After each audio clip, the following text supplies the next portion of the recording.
Hello everybody, आप सबका स्वागत है मेरे YouTube चैनल लर्निंग पाथ में। डियर स्टूडेंट्स, आप आज आपके लिए बहुत ही इंपॉर्टेंट मैं इंफॉर्मेशन लेके आया हूं।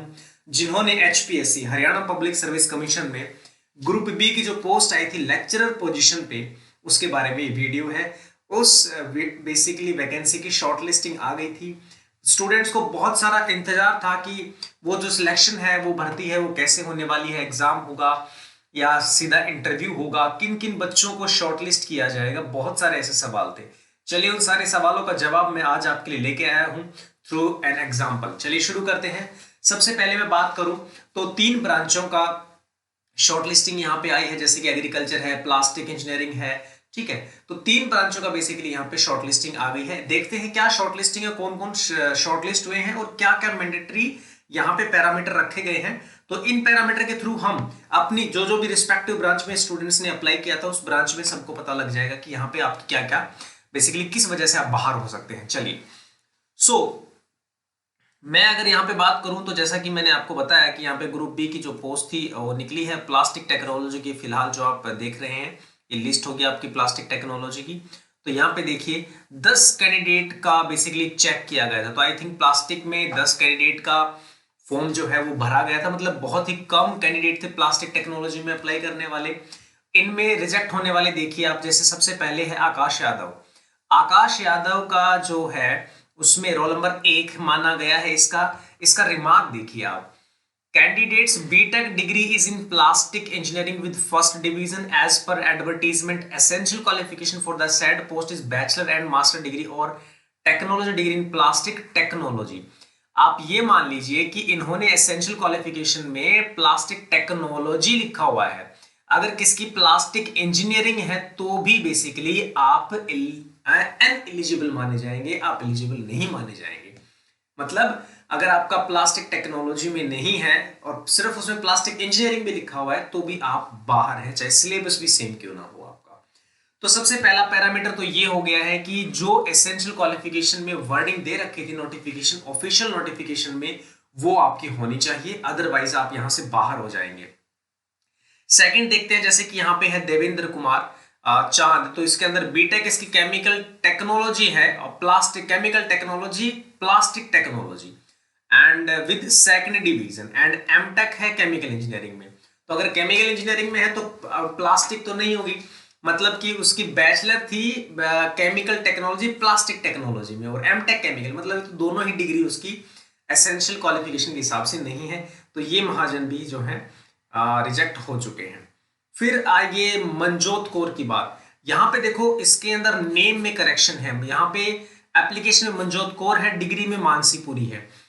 तो यहां से अगर आपकी कोई करेक्शन है तो देखिए यहां पे दे रखा कि आप कोई प्रूफ सबमिट कर सकते हैं, कोई डॉक्यूमेंट्री प्रूफ सबमिट कर सकते हैं अपना नेम का। ठीक है, तो अभी के लिए इनको बाहर कर दिया गया है। पर अगर ये विद इन द टाइम की भी मैं बात करूंगा, अगर ये अपना प्रूफ जो है वो कर दें तो इनका जो है कंसिडर कर लिया जाएगा एप्लीकेशन। फिर एक है जिनका बीटेक केमिकल में है, ये भी रिजेक्ट है। ठीक है, बीटेक और एमटेक दोनों ही सेम डिग्री में होना चाहिए। प्लास्टिक टेक्नोलॉजी में बीटेक, प्लास्टिक टेक्नोलॉजी में ही एमटेक होना चाहिए और उनमें से एक फर्स्ट क्लास होगा तो चलेगा, कोई प्रॉब्लम वाली बात नहीं रहेगी इसके अंदर। ठीक है, चलिए और देख लेते हैं। इसमें भी डिग्री का चक्कर है इसमें भी। और पूनम की भी बात करें तो पूनम का भी डिग्री का ही चक्कर है। इसमें भी इनकी बीटेक केमिकल डिग्री में है तो ये भी डिस्क्वालीफाई हो गई यहाँ पे। राधा की पेंट टेक्नोलॉजी में है, ये भी इसलिए ही। राहुल सिंह की भी जो है प्लास्टिक इंजीनियरिंग में है बट प्लास्टिक टेक्नोलॉजी में मांगी गई है। साकेत जो है सबसे पहले कैंडिडेट है हमारे जो एलिजिबल है as per the advertisement rule. तो साकेत कॉन्ग्रेचुलेशन, साकेत आप जो है एलिजिबल हो गए हैं। योगेंद्र की भी केमिकल में डिग्री इसलिए डिस्क्वालीफाई हो गए।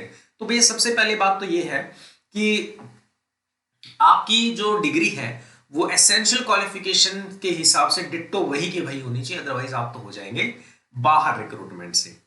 अब और जानते हैं, कुछ एनालिसिस करते हैं इसके बारे में।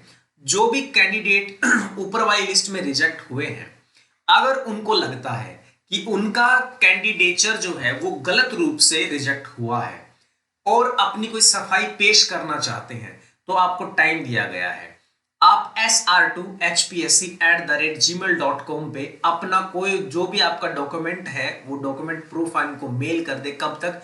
8 मार्च 11 सुबह 11 बजे से पहले पहले। और अगर आप मतलब कि सही है आपका डॉक्यूमेंट और आप सही हैं अपने उस पर और आप मैच कर जाते हैं एज पर द एडवर्टीजमेंट, तो डेफिनेटली आपको कंसिडर किया जाएगा।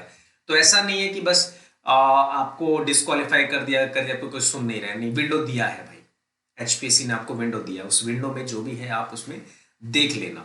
तो यहां से एक सबसे बड़ी बात ये निकल के आती है। दूसरा क्या निकल के आता है, सिलेक्शन प्रोसेस पे निकल के आती है। जो भी एलिजिबल कैंडिडेट है उनको डायरेक्टली इंटरव्यू के लिए शॉर्टलिस्ट किया गया है। तो 15 मार्च सुबह 9 बजे बुलाया गया है इंटरव्यू के लिए, और आज का ये देख लीजिए नोटिफिकेशन है, 5 तारीख को ये आज रिलीज हो रहा है। तो सबसे पहले हमारे लिए एक तो इंपॉर्टेंट सिलेक्शन प्रोसेस का यहां से क्लियर होता है कि यहां पे आपका इंटरव्यू ही होगा, और अब धीरे धीरे शॉर्टलिस्टिंग आनी शुरू हो जाएगी। तो जो बोल रहे थे कि इस सेशन से जो ये नेक्स्ट सेशन शुरू होने वाला है आपका, इसमें लेक्चर को पोस्ट कर देंगे, बिल्कुल कर देंगे।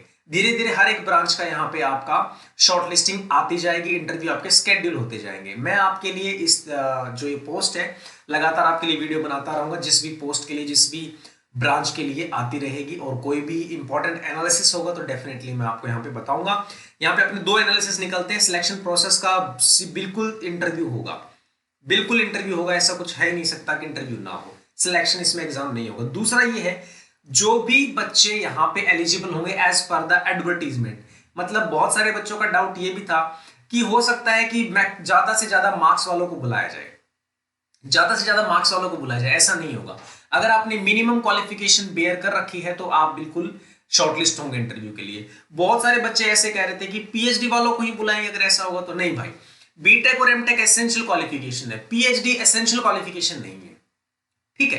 पीएचडी का हो सकता है कोई कुछ एक या 1.5 मार्क्स दे दे, बाकी इससे कोई पीएचडी का कोई लेना देना नहीं है, क्योंकि उनको पता है पीएचडी वाले लेक्चरर की पोस्ट पे रहेगा ही नहीं, वो तो असिस्टेंट प्रोफेसर के लिए फाइट करेगा। तो यहाँ पे बीटेक और एमटेक को ही कंसिडर किया जाएगा। बीटेक और एमटेक दोनों ही आपका यहाँ पे मैंडेटरी है।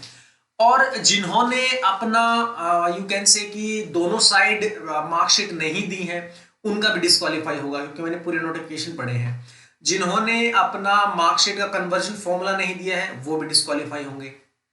तो जो मांगा था प्रॉपर तरीके से आपने नहीं भरा है तो आप डिस्क्वालीफाई होंगे। बट विंडो दी गई है, इस मेल आईडी पे आप मेल कर देना 8 मार्च से पहले पहले sr2hpsc@gmail.com पे, तो आप बेसिकली कंसिडर हो जाएंगे, ऐसी कोई बात नहीं है।